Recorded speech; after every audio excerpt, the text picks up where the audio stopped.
सुंदर रानी। एस्तेर फारस की रानी थी, यहाँ तक कि उसका पति राजा क्षयर्ष उसके रहस्य को नहीं जानता था। एस्तेर यहूदी थी। एस्तेर का रिश्तेदार मोर्दकै महल में कार्य करता था और उसकी देखभाल भी करता था।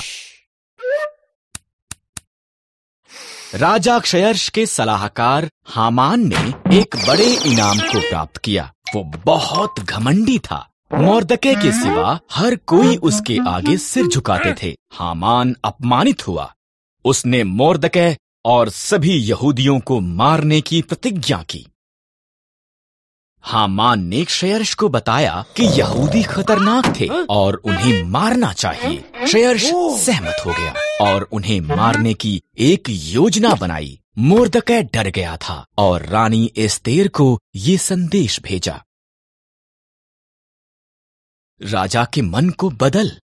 मोर्दकै ने कहा, अगर मैं उसके निमंत्रण के बिना जाऊं तो वो मुझे भी मार देगा। एस्तेर ने जवाब दिया, शायद तो इसी पल के लिए रानी बनाई गई थी। मोर्दकै ने कहा।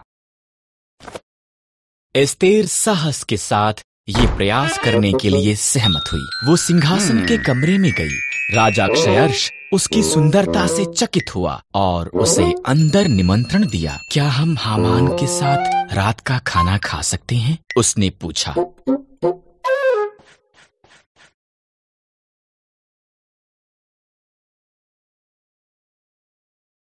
हामान उसके पिछले आंगन में एक बड़े खंभे का निर्माण कर रहा था। उसने इस पर मोर्दकै को मारने की योजना बनाई थी। तब राजा का निमंत्रण आया, इसलिए हामान रात के खाने के लिए महल में गया।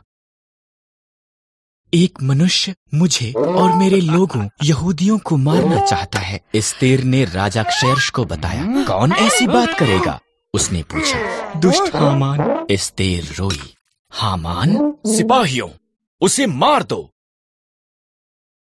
इस तरह हामान उसी खंभे पर टांग दिया गया जो उसने मोर्दकै के लिए निर्माण किया था। एस्तेर के कारण यहूदी बचाए गए थे। उन्होंने एक बड़ा त्योहार मनाया जिसका वो आज तक भी जश्न मनाते हैं।